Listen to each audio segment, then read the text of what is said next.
one of the most dramatic and unprecedented political and religious events of 20th century, an event that shook the world, especially the Middle East, and left an internal footprint for the modern world to follow.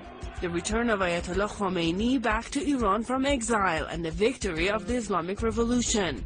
He started his movement against the anti-Islamic policies of the Shah in 1963, a movement that resulted in an unprecedented standards and leaving a lasting impression on the world economy, politics, and culture.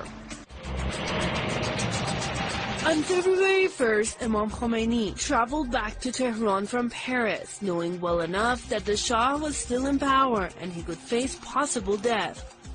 He was greeted by an unprecedented crowd. Millions upon millions of people gathered to show their support and solidarity with him.